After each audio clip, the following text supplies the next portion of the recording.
تو ان تینوں مقدس جملوں نے اور ان پاکیزہ کلمات نے یہ حقیقت ہمارے سامنے واضح کر دی کہ موت مٹ جانے کا نام نہیں ہے، بلکہ ایک مکان سے دوسرے مکان کی طرف منتقل ہونے کا نام ہے، بلکہ ادنا مکان سے فانی مکان سے جو اعلیٰ مکان ہے اور دائم اور باقی مکان ہے اس کی طرف منتقل ہونے کا نام موت ہے۔ اور جو بے وفا ساتھی، جفاکار ساتھی، مطلب پرست ساتھی ہے، ان کو چھوڑ کر انتہائی لجپال اور کریم ہستیوں کی معیت میں اور رفاقت میں جانے کا نام موت ہے۔ سبحان اللہ۔ اس ناقص اور فانی جہان کو چھوڑ کر جنت میں جانا، ہم جیسے نکمے ساتھیوں کو اور رفقا کو چھوڑ کر نبیوں، صدیقوں، شہیدوں اور صالحین جیسے لجپال اور کریم ساتھیوں کی معیت کا نام موت ہے، اور اللہ رب العزت کی بارگاہ ناز میں حاضری کا نام موت ہے۔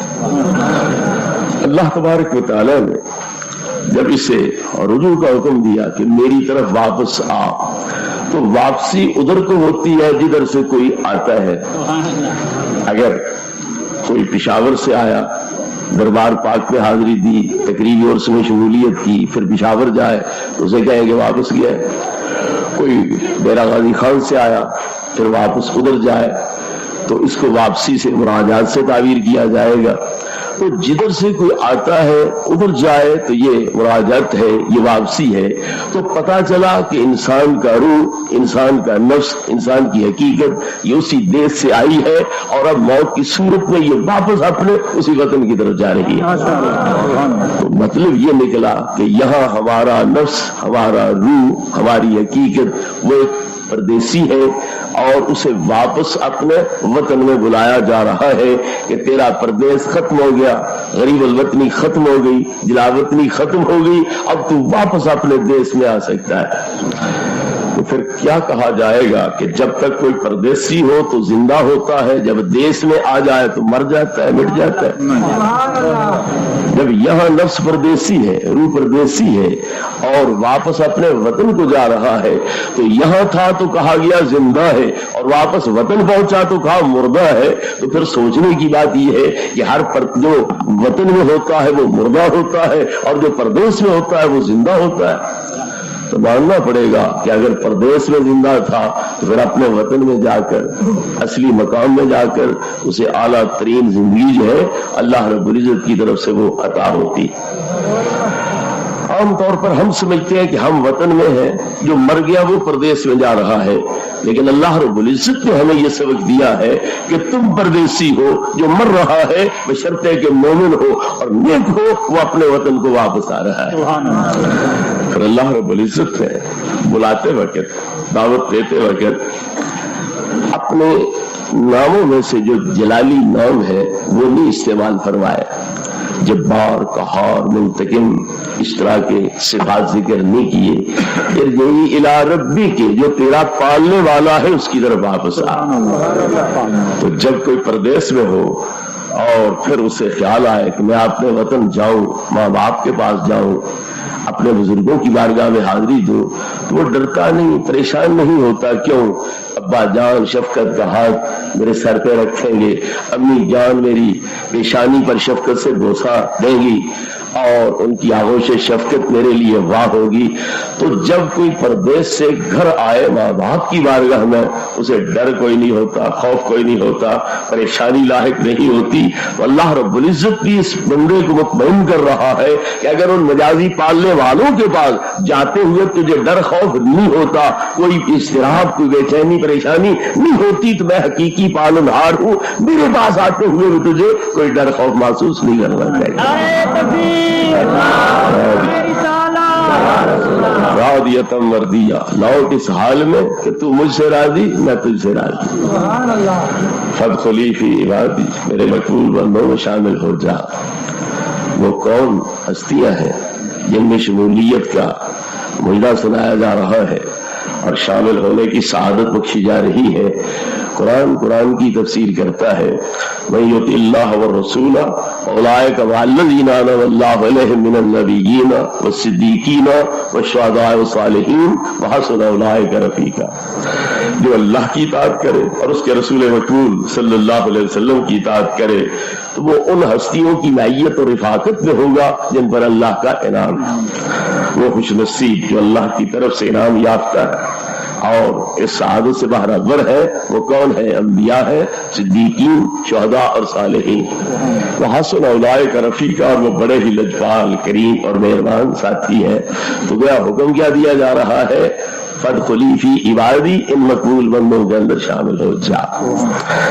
اگر موت کی صورت میں یہ بشارت مل رہی ہو کہ مر کے نبی کریم علیہ السلام کی زیارت ہوگی تو جن کو نبی کریم علیہ السلام سے تعلق ہے وہ اس موت کو نعمت سمجھیں گے اور اس زندگی کو اپنے لیے سہانے روح سمجھیں گے. وہ موت ہزاروں زندگیوں سے بہتر ہے جو نبی پاک کی بارگاہ وصل تک پہنچا دے، اور وہ زندگی جس سے محروم کرے وہ ہزاروں موتوں سے بدتر.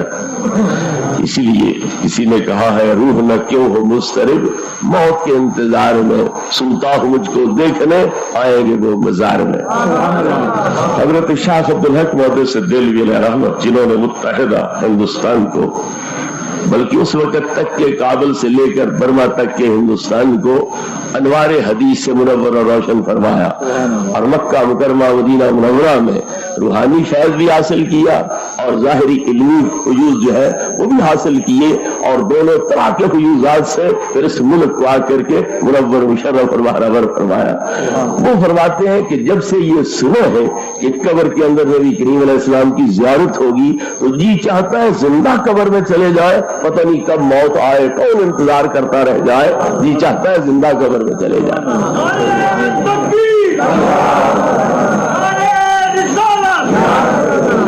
محبوب کریم علیہ الصلوۃ والتسلیم کی قبر کے اندر زیارت ہوتی ہے اور فرشتے آپ کی طرف اشارہ کر کے کہتے ہیں ما تقول فی کہ حاضر رجل، اس ہستی پاک کے بارے میں تیرا کیا عقیدہ ہے؟ من ربک ما دینک، ما تقول فی کہ حاضر رجل، تیرا رب کون، تیرا دین کیا، اس ہستی پاک کے بارے میں تیرا عقیدہ کیا ہے؟ علماء حضرات تشریف فرما ہے، تو علماء حضرات تشریف فرما ہے. ایک طالب علم کی حیثیت سے آپ حضرات کو اس طرف متوجہ کروں گا کہ 3 سوال ہے اور انداز تیسرے کا اور ہے، پہلے 2 کا انداز اور ہے. تو یہ جو اسلوب اور انداز کا فرق ہے وہ اس بات کا غمان ہے کہ پہلے 2 سوالوں کے موقع پر اس میت کے سامنے، قبر والے کے سامنے کوئی چیز نہیں تھی، اس لیے کہا گیا من ربک، تیرا رب کون، ما دینک، تیرا دین کیا. لیکن جب تیسرا سوال ہے تو وہاں انداز یہ اختیار کیا گیا ہے ما تقول فی کہ حاضر رجل، اس جوان کے حق میں تیرا کیا عقیدہ ہے، اس ہستی کے بارے میں تیرا کیا عقیدہ ہے.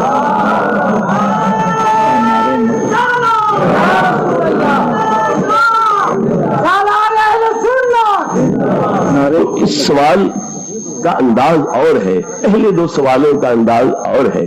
کوئی کہے کہ رسول کا تصور ذہن میں ہوتا ہے، اس ذہنی تصور کی طرف اشارہ کرتے ہوئے کہا گیا ہے اس جوان کے بارے میں تیرا کیا عقیدہ ہے. تو کیا اللہ کا تصور کوئی نہیں، دین کا تصور کوئی نہیں؟ جب اللہ کا تصور بھی ہے، دین کا تصور بھی ہے، تو پھر یہ کیوں نہیں کہا گیا ما تقول فی کہ حاضر رب، ما تقول فی کہ حاضر دین؟ صرف اس سوال تیسرے میں آ کے کہا گیا ہے ما تقول فی کہ حاضر رجل، اس ہستی کے بارے میں تیرا کیا عقیدہ ہے. تو پتا چلا پہلے 2 سوالوں کے موقع پر کوئی چیز میت کی آنکھوں کے سامنے نہیں ہوتی، مگر جب تیسرا سوال ہوتا ہے وہ لجپال کریم اپنے غلام کی روحانی امداد کے لیے قبر کے اندر جلوہ گر ہوتا ہے اور مومن کے دل کو تسلی عطا فرماتا ہے. پتا کیسے چلے گا کہ یہ اللہ کے رسول ہے؟ میت جواب میں تیرا رب کون، کہے گا رب میرا اللہ. تیرا دین کیا، وہ کہے گا دین میرا اسلام. اور جب یہ سوال آئے گا تو کیا کہے گا، ہوگا محمد رسول اللہ جانا بالبینات والہدا. یہ اللہ کے پیارے رسول محمد مصطفیٰ صلی اللہ علیہ وسلم ہے جنہوں نے ہمیں قرآن دیا، ایمان دیا، اسلام دیا. یہ وہ ذات پاک ہے. تو میت یہ جواب نبی کریم علیہ الصلوۃ والتسلیم کے مشاہدہ کے بعد، زیارت کے بعد دے رہا ہے یہ اللہ کے رسول پیارے مصطفیٰ محمد کریم علیہ الصلوۃ والتسلیم۔ تو بہت بڑی سعادت موت کی صورت میں یہ ہے کہ قبر میں جاتے ہی امتی کو اور غلام کو اپنے آقا کی زیارت نصیب ہو جاتی ہے اور اس کے دل کو سکون و قرار آ جاتا ہے۔ اب صورت زیبا دیکھی تو ہے نہیں، نہ وہ موپیرا نہ دیکھی، نہ وہ چہرہ وہ دعا دیکھا، تو پتہ کیسے چلے گا کہ قبر میں یہ ہستی وہی تشریف لا رہے ہیں جو رحمت کائنات ہے اور جو مومنین کے ساتھ رؤوف الرحیم ہے، یہ وہی ہستی آئی ہے۔ تو جس طرح آپ کہتے ہو کہ میری چھٹی حص یہ کہتی ہے، اسی طرح اگر ظاہری آنکھوں سے زیارت نونگی حاصل ہوئی، چہرہ وہ دعا نونگی دیکھا، تو دل گواہی دے گا کہ جب ہر کوئی چھوڑ گیا ہے تو قبر کی تنہائیوں میں میری وحشت اور گھبراہٹ کو دور کرنے کے لیے وہ ہستی آئی ہے، تو رحمت کائنات کی ہو سکتی ہے اور کون ہو سکتی ہے؟ یہ دل گواہی دے گا کہ وہی رحمت للعالمین صلی اللہ علیہ وسلم ہی میری بے کسی اور بے بسی پر ترس کھاتے ہوئے قبر میں میرے سامنے تشریف لائے۔ اور یاد رہے کہ قرآن تو کہہ رہا تھا فادخلی فی عبادی، میرے سارے بندوں میں شامل ہو جا، تو پھر صرف حضور کی زیارت ہوگی، صرف سرکار مدینہ کی زیارت ہوگی، یا سب انبیاء کی، سب صدیقین، سب شہداء صالحین کی، تو سب کی ہوگی۔ کیوں؟ سیوطی علیہ رحمت فرماتے ہیں قبر ایک دروازہ ہے جو اگلے جہان کی طرف کھلتا ہے، جو اس دروازے میں پہنچ گیا اگلا سارا جہان اس کی آنکھوں کے سامنے آ گیا۔ تو اس طرح پر وہ انبیاء کی زیارت سے بھی برابر ہو رہا ہوتا ہے، صدیقین، شہداء اور صالحین متقین جو ہے ان کی زیارت سے بھی برابر ہو رہا ہوتا ہے۔ اللہ تبارک و تعالیٰ نے موت کی صورت میں اس بندے کو اس لاڈ کے ساتھ پیار کے ساتھ بلایا، آغاز اس سے کیا یا ایتھا النفس المطمئنہ، اطمینان والے نفس، تاکہ پہلا لقب ہی ایسا دیا جائے کہ اس کے ڈر ختم ہو جائے، خوف ختم ہو جائے، پریشانیاں ختم ہو جائے، اور وہ بڑی خوشی کے ساتھ اپنی رضامندی کے ساتھ اللہ رب العزت کی بارگاہ میں حاضری دے۔ کچھ لوگ یہ سمجھتے ہیں کہ ولی بے علم بھی ہوتے ہیں اور بے اختیار بھی ہوتے ہیں، تبھی تو مر جاتے ہیں۔ جدھر ایکسیڈنٹ ہونا ہوتا ہے، دشمن کا خیر ہونا ہوتا ہے، ادھر چلے جاتے ہیں۔ علم ہوتا تو ادھر کیوں جاتے، اختیار ہوتا تو کیوں مرتے؟ یہ اشکال ان کی طرف سے بعض ذہنوں میں یہ پیدا ہونے والے خدشات ہیں۔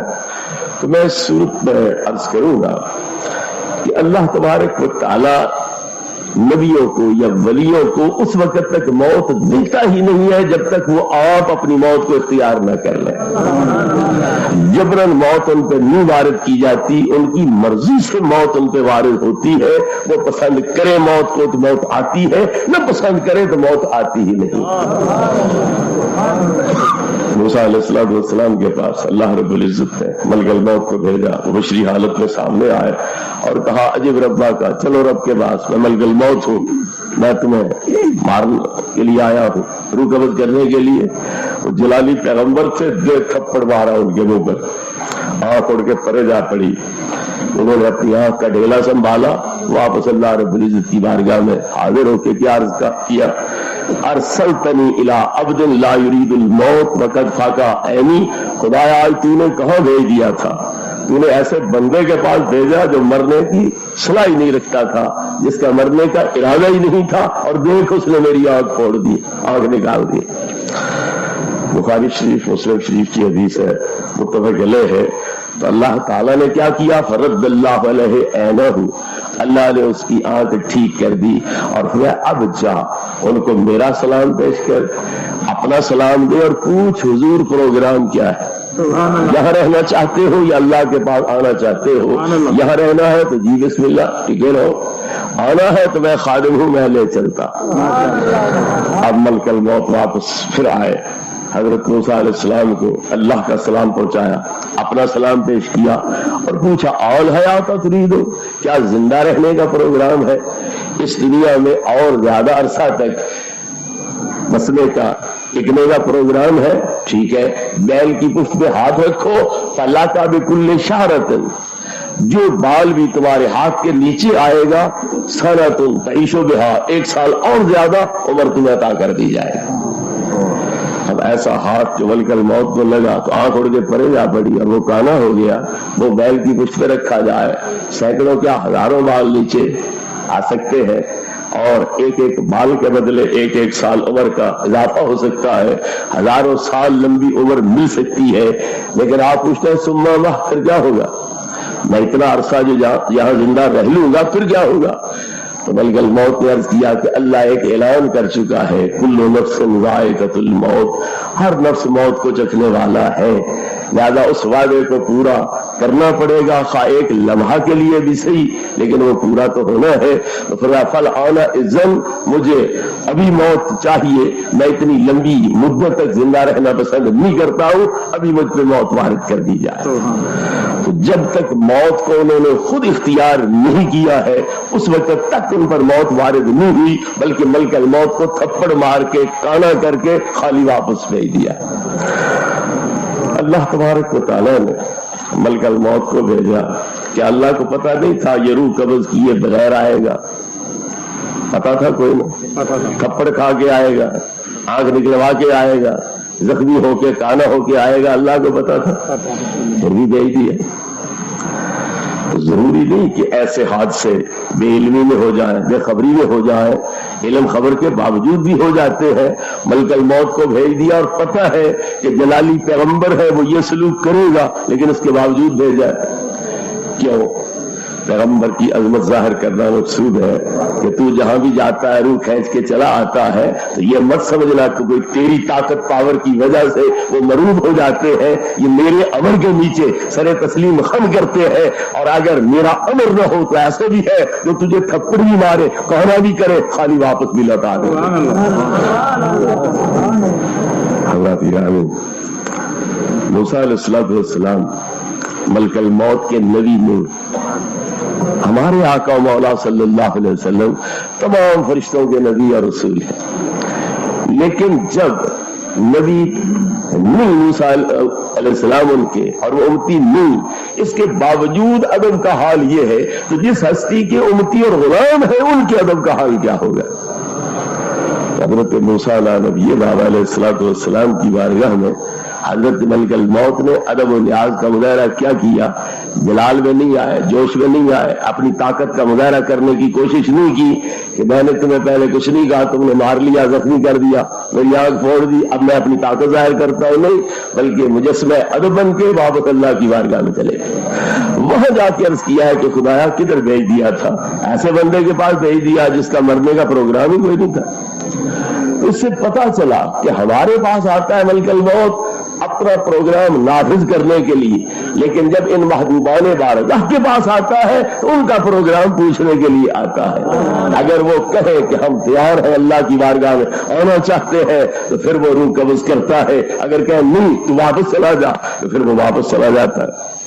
تو جب تک اللہ رب العزت ان کو موت کے لیے آمادہ نہیں پاتا اور یہ خود بخود تیار نہیں ہو چکے ہوتے، اس وقت تک اللہ رب العزت ان پہ موت وارد نہیں کرتا۔ بخاری شریف کی روایت ہے، مسلم شریف میں بھی ہے، ما من نبی یمرض الا وقد یخیر، ہر نبی جو مرض موت میں مبتلا ہوتا ہے اسے اختیار دیا جاتا ہے، چاہے تو وہ یہاں رہے چاہے تو اللہ کی بارگاہ میں چلے۔ محبوب کریم علیہ الصلوۃ والتسلیم کی وفات شریف، وصال شریف کا موقع آیا، ملک الموت باہر دروازے پہ کھڑا ہے، سوالیوں کی طرح اندر آنے کی جرت ہی نہیں کر رہا۔ جبریل امین اندر حاضر ہوتے ہیں اور عرض کرتے ہیں یا رسول اللہ ملک الموت دروازے پہ حاضر ہے، اجازت ہو تو اندر آ جائے۔ وہ اجازت لے کے دے رہے ہیں، تب ملک الموت اندر قدم رکھتے ہیں۔ تو پتہ چلا یہ کتنی نازک بارگاہ ہے اور کتنی عظیم بارگاہ ہے کہ موت کا فرشتہ ہے جس کے پاس لسٹ ہے ہر ایک کی، اور ان کے وقت وصال کی بھی، جائے موت کی بھی، اور اب وہ کہاں ہے یہ سارے علم اس کے پاس ہے، طاقت اور پاور اس کے پاس ہے روح بھیجنے کی، لیکن سوالیوں کی طرح در مصطفیٰ صلی اللہ علیہ وسلم پہ کھڑا ہے اور جبریل اجازت لے کے دیتے ہیں تب وہ اندر حاضر ہوتا ہے، اپنا سلام پیش کرتا ہے، اللہ رب العزت کا سلام پہنچاتا ہے اور عرض کرتا ہے کہ حضور فرمائے کیا پروگرام ہے؟ آنا چاہتے ہو تو میں خادم ہوں لے چلتا ہوں، اور رہنا چاہتے ہو تو میں واپس چلا جاتا ہوں۔ نبی کریم علیہ السلام کو تسلیم فرماتے ہیں کہ بلکہ الموت، تو نے اتنی چھٹی کبھی نہیں دی، اتنی مہلت کبھی نہیں دی، آج تو کس انداز میں بول رہا ہے، کس انداز میں بات کر رہا ہے۔ عرض کیا لوگوں کے پاس جاتے ہیں اپنا پروگرام نافذ کرنے، تمہارے پاس حاضر ہوئے ہیں آپ کی مرضی معلوم کرنے، جو آپ کی مرضی ہوگی اسی کے مطابق عمل کیا جائے گا۔ اب نبی کریم علیہ الصلوۃ والتسلیم حضرت جبریل سے پوچھتے ہیں، تو میرا وزیر بھی ہے مشیر بھی ہے، تو مجھے بتلا مجھے کیا کرنا چاہیے، یہی امت کے اندر قیامت تک رہنا چاہیے یا میں اللہ رب العزت کی بارگاہ میں چلوں، تیری صلاح تیرا مشورہ کیا ہے؟ تو جبریل امین کیا کہتے ہیں، ان اللہ قد اشتاق الی لقائک، اللہ نے ویسے تو آپ کی مرضی میں چھوڑ دیا ہے، لیکن اللہ رب العزت چاہتا یہ ہے اندرونی طور پر کہ میرا محبوب اب میرے پاس آ جائے۔ بڑا عرصہ ہوا وہ دنیا میں ٹکے ہوئے ہیں اور آبا و اجداد کی مشتوں میں امہات کے رحموں میں منتقل ہوتے رہے، پھر دنیا میں ٹکے رہے، اب قرآن مکمل ہو گیا، اسلام مکمل ہو گیا، ایک کھیت تیار ہو گئی جو اس دین کو آگے بڑھاتی رہے گی، پھیلاتی رہے گی۔ تو اب اللہ تعالیٰ چاہتا ہے، اس کی مرضی یہ ہے، اسے امر پسند یہ ہے کہ میرا محبوب اب میرے پاس آ جائے، وہ مجبور نہیں کرتا، تمہاری مرضی بھی چھوڑ رہا ہے، لیکن ویسے اسے شوق بڑا ہے تمہاری ملاقات کا۔ ان اللہ قد اشتاق الی لقائک، اللہ کو تمہاری ملاقات کا بڑا ہی شوق ہے۔ عربی لغت، صرف نحو جاننے والے، قواعد جاننے والے حضرات جانتے ہیں کہ جتنے لفظ عربی میں بڑھتے چلے جاتے ہیں اتنا معنی کبھی مضبوط اور وسیع ہوتا چلا جاتا ہے۔ تو شوق کے 3 لفظ ہیں، اشتیاق کے 6 لفظ ہیں، تو پھر اشتیاق کا مطلب کیا ہوگا؟ بڑا ہی شوق، اعلیٰ درجے کا شوق۔ تو ان اللہ قد اشتاق الی لقائک، اللہ کو تمہاری ملاقات کا بڑا ہی شوق ہے۔ تو یہ پروگرام جب اللہ رب العزت کی طرف سے جبریل امین علیہ السلام نے عرض کیا، تب نبی کریم علیہ السلام نے فرمایا، اللہم الرفیق الاعلی، اگر تجھے میری ملاقات کی شوق ہے تو مجھے بھی تیری بارگاہ کی حاضری کا شوق ہے، میں یہاں نہیں رہنا چاہتا، میں تیرے پاس آنا چاہتا۔ حضرت عائشہ صدیقہ رضی اللہ عنہا کو باقی مکالمہ تو نہیں سنائی دیا تھا، جب اللہم الرفیق الاعلی کے الفاظ سنے تب سمجھا کہ اوہو اذا لا یختارنا ابدا، نبی پاک کو چلے آخرت کی طرف، اب یہ ہمارے پاس رہنے والے نہیں ہیں، یہ تو وہی موقع آ گیا جب آپ فرمایا کرتے تھے یار نبی کو وصال سے پہلے اختیار دیا جاتا ہے، چاہے وہ دنیا پر رہے چاہے آخرت میں چلے، آپ کو تو اختیار مل چکا اور آپ نے آخرت کو اختیار کر لیا ہے، اور آج اب آپ آخرت کی طرف سے دار رہے۔ تو حضرت موسیٰ کلیم علیہ السلام کے پاس بھیجا، تھپڑ لگا، تانے ہوئے، واپس ہو گئے، اور نبی کریم علیہ الصلوۃ والتسلیم کی باری آئی تو دروازے پہ سوالی بن کے کھڑے ہیں، تو پتا چلتا تھا کہ موسیٰ کلیم کے پائے گا، اور کوئی نبی تو پہلے فوت ہوا نہیں ہے، اگر وصال کا وقت آ رہا ہے تو سید المرسلین صلی اللہ علیہ وسلم کا بعد میں، تو اللہ نے یہ سارا اہتمام ہی کیا ملکہ موت کو اس بارگاہ کی حاضری کا ادب سکھلانے کے لیے، کہ میرے محبوب کی بارگاہ میں جائے تو پھر بڑا متعدب ہو کے جائے، اسے یہاں سے سبق دلوا دے، اس کی تربیت کر دے کہ ایسی ہستیوں کی بارگاہ میں کیسے جایا کرتے۔ میرے بزرگوں اور بھائیوں، ملک الموت کو اللہ نے بھیجا حضرت موسیٰ کے پاس، ذرا مقام نبوت بھی یہاں سے سمجھ آ جائے گا۔ اللہ کے بندے یہ بچوں میں سے رسول ہے، السلام علیکم یا رسول اللہ، الصلاۃ والسلام علیکم یا نبی اللہ، الصلاۃ والسلام علیکم یا حبیب اللہ، اس تصور دار کے نبی پاک میرے سامنے موجود ہے، ساوی پگ آپ نے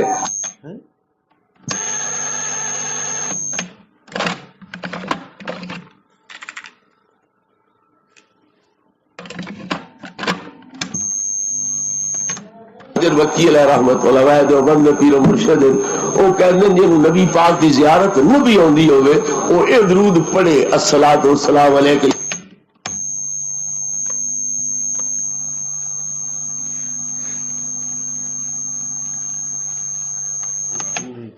اللہ رب العزت نے پوچھا ہی نہیں کہ کلیم ہوا کیا، کیونکہ خود نماز دے اندر تو جب سلام اس انداز پڑھ دے تو نبی پاک نے حکم نال پڑھ دے نال صلاۃ ملایا کہ زیادہ تکلیف ہو سکتی ہے۔ کلیم اللہ کے بندے ہیں، یہ بشروں میں سے رسول ہے، اور وہ فرشتوں میں سے رسول ہے. ایک نوری رسول کو بظاہر بشری رسول کے پاس بھیجا جا رہا ہے. یہ تھپڑ مارتے ہیں، کانا کرتے ہیں. تو اللہ کو چاہیے تھا کہ ان کی بےزتی کو اپنی بےزتی قرار دیتا اور حضرت موسیٰ کی نبوت ہی ختم کر دیتا، تعلق ہی توڑ دیتا. لیکن یاد رکھیں اللہ رب العزت نے پوچھا ہی نہیں کہ کلیم ہوا کیا، اس نے کیا کیا، نوبت یہاں تک پہنچی کیوں، اور تم نے یہ ہاتھ اٹھایا کیوں، یہ سوال کیے ہی نہیں تاکہ میرے نبی کے دماغ پر بوجھ نہ پڑ جائے، ان کی طبیعت پر گرانی نہ آ جائے. سوال ہی نہیں کیا.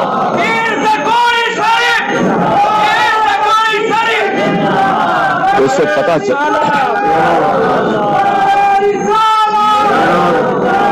پتہ چلتا ہے کہ بارگاہ نبوت کے آداب کیا ہے. اللہ تبارک و تعالیٰ نے آپ کے نعروں کا یہ جواب الٹے رنگ میں دے رہا ہے اسپیکر، اس لیے آپ ذرا نعرے بند کریں، وقت بھی مختصر ہے. تو اللہ تبارک و تعالیٰ مقام نبوت کو واضح کر رہا ہے کہ ایک فرشتہ ہے، اسے بھیجا اللہ نے ہے. اگر آپ کے عزیز کی شادی ہو، آپ دعوتی کارڈ کسی کمی کے ہاتھ بڑے نواب کے پاس، بڑے پیر صاحب کے پاس، بڑے کسی عالم کے پاس بھیجتے ہو، وہ گالیاں دیں، اسے تھپڑ مارے، عزت کرے، تو یقیناً تمہاری برادری ختم ہو جائے گی کہ یہ بےزتی اس کی نہیں ہوئی، میری ہوئی ہے، کیونکہ بھیجا جو میں نے تھا. لہذا اس کی بےزتی تم اپنی بےزتی سمجھو گے. اگر اس کی کوئی عزت تکریم کرے، اسے کوئی تحفے تحائف دے اور احترام کرے تو تم کہو گے یہ میری عزت ہے. اس کی بےزتی ہوئی تو تم کہو گے یہ میری بےزتی ہے. تو کیا ہم بڑے لجپال ہیں؟ تو اللہ رب العزت لجپال کوئی نہیں، اس نے بھیجا ہے اپنے خلیفے کو، اپنے رسول کو بھیجا ہے، اور کسی برابر کے آدمی کے پاس نہیں، اپنی رعیت کے پاس، اپنے مخلوق بندے کے پاس، اپنے بنائے ہوئے نبی کے پاس بھیجا ہے. لیکن وہ تھپڑ مارتے ہیں، کانا کرتے ہیں. اللہ پوچھتا ہی نہیں کہ نوبت یہاں تک پہنچی کیوں. یہ مقام نبوت ہے اللہ رب العزت کی بارگاہ میں. اور ملک الموت کیوں نہیں کرتا، نہیں کرتا، مقابلہ نہیں کرتا، زور نہیں دکھلاتا، سراپا ادب نیاز بن کے اپنی آنکھ سنبھال کے واپس اللہ کے پاس چلا جاتا ہے. تو ذرا غور کرو، خدا کے بنائے ہوئے نبی پر خدا اتنا احترام کرے، ملک الموت اللہ کا رسول نوری وہ اتنا احترام کرے، تو پھر ہمیں بھی تو احترام کرنا چاہیے، ان کی بارگاہ میں ادب اور نیاز کے ساتھ پیش آنا چاہیے. کیونکہ جب خالق و مالک کا رویہ ان کے ساتھ یہ ہے تو ہم تو سب کے امتی ہے اور غلام ہے اور رعایت مند ہے، سب کو ماننا ہم پر لازم اور ضروری ہے. تو پھر ہمیں کیوں نہیں احترام کرنا چاہیے. دوسرا ایک مسئلہ اور پتہ چل گیا، نبی پاک نور ہے. اچھا نور تھے تو کھاتے کیوں تھے، پیتے کیوں تھے، شادیاں کیوں کرتے تھے، بچے کیوں پیدا ہوتے تھے، زخم کیوں آتے تھے، خون کیوں بہتا تھا؟ تو لہذا ثابت ہوا کہ نور نہیں ہے. تو ملک الموت کے نور ہونے میں تو شک کوئی نہیں نا، یقینی بات ہے کہ وہ نور ہے. لیکن وہ تھپڑ بھی کھا رہا ہے، زخمی بھی ہو رہا ہے، کانا بھی ہو رہا ہے، خون بھی اس کا بہ رہا ہے. تو پھر نور کو تھپڑ لگ سکتا ہے. یہ جو بائیں ہاتھ پہ آپ کی برائیاں لکھنے والا فرشتہ بیٹھا ہے، ذرا اسے بھی ایک تھپڑ آپ لگا دو، اس کی قلم توڑ دو، اس کے کاغذ پھاڑ دو، اس کو دھکے دے کے دور کر دو، کر سکتے؟ تو نور نوری حالت میں ہو تو تھپڑ نہیں لگ سکتے، وہ متاثر نہیں ہو سکتے، انہیں زخم کاری نہیں آ سکتے ہیں. جب بشری حالت میں ڈھل کے آئے، اب تھپڑ لگ بھی گیا، اثر ہو بھی گیا، آنکھ نکل بھی آئی، کانا بھی ہو گئے، تو پتا چلا نور نوری حالت میں رہے تو احکام اور ہے، نور بشری حالت میں ڈھل جائے تو احکام اور ہو جاتے ہیں. موسیٰ علیہ السلام کا ڈنڈا ہے 10 ہاتھ لمبا ہے، اسے وہ میدان میں پھینکتے ہیں، سانپ بن جاتا ہے، اژدہا بن جاتا ہے.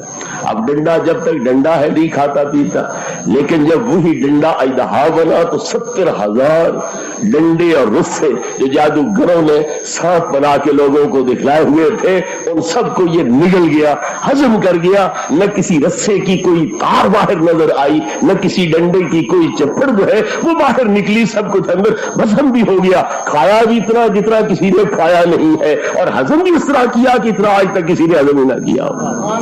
تو پتا چلا ڈنڈا ڈنڈے کی حالت میں رہتا تھا تو احکام اور تھے، جب وہ اژدہا بن گیا ہے تو احکام اور لاگو ہو گئے. اسی طرح نبی کریم علیہ السلام جب حقیقت نوریہ محضہ میں تھے تو اس وقت احکام اور تھے. جب لباس بشری پہن کے تشریف لے آئے تب احکام بشریت کے لحاظ سے بھی لاگو ہوئے.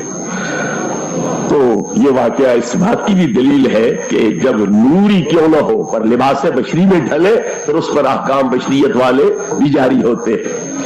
بہرحال عرض یہ کر رہا تھا کہ ہستیوں کی موت وہ اختیاری موت ہوتی ہے اور اللہ رب العزت انہیں جب تک راضی نہیں کر لیتا موت ان پہ وارد نہیں ہوتی. راضی علیہ رحمت تفسیر کبیر میں فرماتے ہیں کہ حضرت ملک الموت ابراہیم خلیل اللہ کے پاس آئے اور عرض کیا حضور زندگی کا پیریڈ پورا ہو چکا ہے, میں ملک الموت ہوں, حاضر خدمت ہوں, روح قبض کرنی ہے, آنا ہے تو ٹھیک میں روح قبض کر کے لے چلتا ہوں, نہیں تو اللہ سے بات کر لیں. آپ نے فرمایا تو ایک طرف ہٹ جا, مجھے اللہ سے بات کرنے دے. عرض کیا خدایا یا یار کہنا چھوڑ دے یا مارنا چھوڑ دے. اے خداوند تعالیٰ یا یار کہنا چھوڑ دے یا مارنا چھوڑ دے. ہمارے ہاں تو کوئی رواج نہیں کہ یار یاروں کو مارے. یہ تیرے ہاں کیسا رواج ہے کہ یاری کے دعوے بھی کرتا ہے اور مارتا بھی ہے. ادھر اتخذ اللہ ابراہیم خلیلا, اللہ نے ابراہیم کو اپنا دوست بنا لیا, اور دوست بھی وہ جس میں محبت کی انتہا ہو اسے خلیل کہتے ہیں. تو ادھر خلیل کہتا ہے, یار یار کہتا ہے, ادھر مارتا ہے. یا یار کہنا چھوڑ دے یا مارنا چھوڑ دے. حال رہتا خلیلن یمی تو خلیلا ہوں, کبھی ایسے بھی ہوا کہ یار یاروں کو مارے. اللہ نے اس کے جواب میں کیا فرمایا کہ میں تو دعوت ملاقات دے رہا تھا کہ آؤ ملیں, اکٹھے رہیں, اور تو میری دعوت کو قبول نہیں کر رہا. تو جب ایک دوست دوسرے دوست کو دعوت دے اور وہ دعوت قبول نہ کرے, ملاقات کے لیے تیار نہ ہو, تو دوستی کے دعوے میں کچا دعوت دینے والا ہوگا یا دعوت رد کرنے والا ہوگا.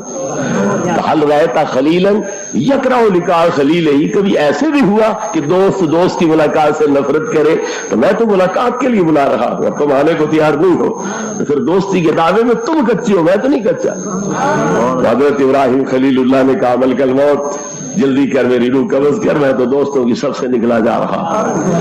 تو لہذا ثابت ہوا کہ پیغمبران کرام کی حیات اختیاری ہے, موت بھی اختیاری ہے.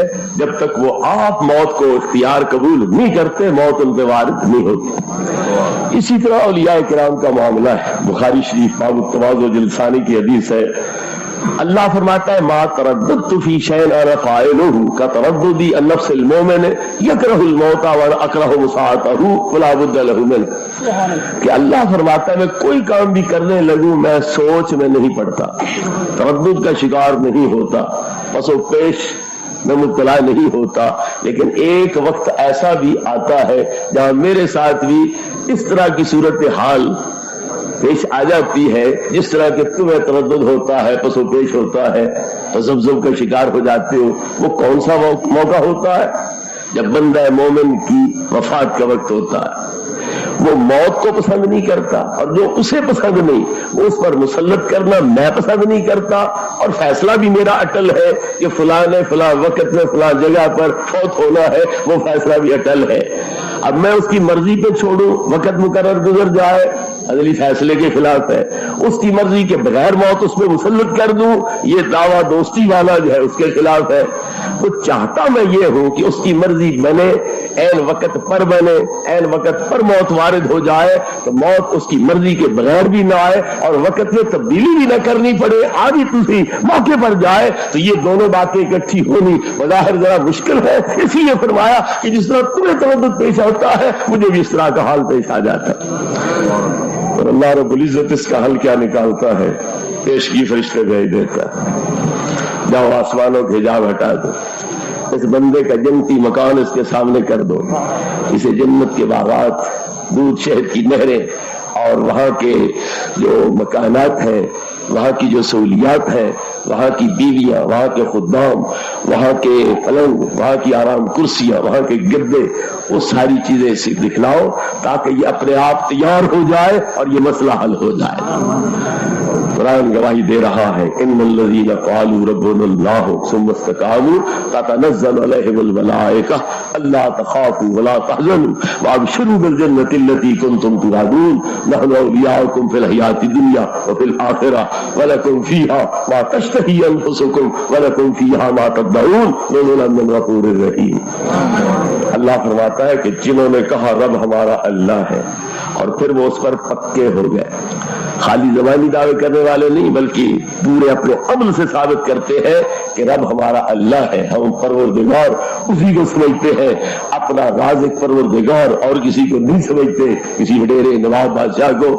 تو جو کہے رب ہمارا اللہ ہے پھر اس پہ پکے ہو جائے، تو جب موت کا وقت قریب آتا ہے تو تتنزل علیہم الملائکہ، ان پر فرشتے نازل ہوتے ہیں تو انہیں بشارتیں دیتے ہیں اللہ تخافوا ولا تحزنوا، نہ ڈرنے کی ضرورت ہے نہ غم زدہ ہونے کی ضرورت ہے، وابشروا بالجنۃ التي كنتم توعدون، جس جنت کا تمہیں وعدہ دیا گیا تھا اس جنت کی بشارت ہم سے قبول کرو۔ خوف کیا ہے؟ ایک چیز پسند نہیں، لیکن کھٹکا یہ ہے کہیں وہ پیش نہ آ جائے، یہ خوف ہے۔ خودن کیا ایک چیز پسند ہے، اندیشہ یہ ہے کہ یہاں سے نکل نہ جائے، تو یہ جو کھٹکا ہے اندیشہ ہے اس کو حزن کہیں گے۔ تو اللہ نے فرمایا اللہ تخافوا ولا تحزنوا، تمہاری ناپسندیدہ چیز تمہارے قریب پھٹکنے نہیں دیں گے اور تمہاری پسندیدہ چیز تمہارے ہاتھ سے جانے نہیں دیں گے، لہذا نہ خوف کی ضرورت ہے نہ حزن و ملال کی ضرورت ہے، بلکہ ایسے انداز میں آؤ جس طرح یار یاروں کی ملاقات ہوا ہے۔ ابشروا بالجنۃ التي كنتم توعدون، جنت کی بشارتیں قبول کرو۔ اب جنت سامنے آ گئی، سونے چاندی کی اینٹوں کے مکان سامنے آ گئے، کستوریوں کے پیچھے فرش سامنے آ گئے، وہ باغات جن کے پھل نہ کسی آنکھ نے دیکھے نہ کان نے سنے نہ کسی ذہن میں ان کا تصور تک آیا، وہ پھل وہ سہولیات وہاں پر دیکھی، پھر بیویاں انتہائی پاکیزہ اور پیکر حسن و جمال اور پیکر شرافت۔ تو جب یہ دیکھتا ہے اس منظر کو، یہاں کی چٹائیاں بھی، ٹوٹے بوریے بھی، مکھی مچھر کی تکلیف، سردی گرمی کی تکلیف، بیماریاں جسمانی، ادھر یہ چیزیں دیکھتا ہے، ادھر وہ راحتیں دیکھتا ہے، جس کا جی چاہتا ہے کہ بسرے کی جگہ تو وہ ہے، رہنے کے مناسب جا تو وہ ہے، پر کوئی لے جائے تو بات بنے۔ اللہ فرماتا جا ملک الموت، میرا بندہ آج ہی تیار ہو گیا ہے، مسئلہ حل ہو گیا ہے۔ تو جب تک ولی کی اپنی مرضی نہیں ہوتی ہے موت اس پر وارد نہیں ہوتی۔ اور یہ جو سمجھتے ہیں کہ اگر علم ہوتا ادھر جاتے کیوں، اگر طاقت ہوتی تو مرتے کیوں، موت کا دفاع کیوں نہ کرتے۔ تو جب بندہ مومن کی موت ہے ہی اللہ کی ملاقات، جس کو اللہ سے محبت ہے وہ ملاقات کے لیے پہلے تیار ہونا چاہیے، یہ بھاگ جانا چاہیے۔ جس کو پتا چلے ملک الموت آ رہا ہے وہ بھاگ جائے، تو کس نیت پہ بھاگے گا کہ میں اتنا تیز دوڑنے والا ہوں کہ ملک الموت مجھے پہنچ نہیں سکتا، اللہ مجھے پکڑ نہیں سکتا، میں وہاں جا کے چھپوں گا جہاں ملک الموت مجھے دیکھے گا نہیں، مجھ تک پہنچ نہ سکے گا۔ تو جو اس عقیدے سے دوڑے گا کیا اس میں ایمان نام کی کچھ ہے؟ جب وہ سمجھتا ہے کہ میں دوڑ کے اپنے تیز قدموں کے ساتھ نکل جاؤں گا ملک الموت کے ہاتھ سے، تو ملک الموت کی قدرت یا اللہ کی قدرت پر ایمان اس کا ہے۔ وہ سوچتا ہے میں وہاں چھپوں گا جہاں پتہ ہی نہیں چلے گا نہ ملک الموت کو نہ اللہ کو، تو کیا اللہ کے علم پر ایمان اس کا ہے؟ تو ایسے لوگ خود توحید سے خالی ہے، وہ ہمیں توحید کا درس کیا دے سکتے ہیں جس کو اللہ رب العزت نے بتلایا ہے یہ محبوب ہے، یہ اس کے پیارے ہیں، یہ بھاگنے والے نہیں تھے تبھی بتلایا ہے، جو بھاگنے والے ہوں ان کو اللہ بتلایا ہی نہیں کرتا۔ اللہ بتلاتا ہی انہیں کو ہے جو بھاگنے والے نہیں بلکہ جو پہلے استقبال کرنے والے ہوتے۔ حضرت بلال، سیدنا بلال رضی اللہ تعالیٰ عنہ کے اوپر موت کا وقت طاری تھا، جی موت کا وقت طاری تھا، بیوی آنسو بہا رہی تھی، بچوں کے ہونٹوں پر آہیں تھیں، پریشانیاں آہذاریاں کر رہے ہیں، لیکن حضرت بلال نعرے مار رہے ہیں وَاعْتَرَبَا غَدًا أَلْقَى الْأَحِبَّةَ مُحَمَّدًا وَصَحْبَهُ۔ واہ واہ کتنا مبارک وقت آ گیا کہ میں نبی پاک سے بچھڑا نبی پاک کی بارگاہ میں پہنچ رہا ہوں، میں ابو بکر صدیق، عمر فاروق، عثمان ذو النورین، علی مرتضیٰ رضی اللہ عنہ سے بچھڑا، ان سے ملاقات کرنے کا میرا وقت آ گیا ہے، ان کی بارگاہ میں حاضر ہو رہا ہوں۔ تو وہ خوشی سے نعرے مار رہے تھے۔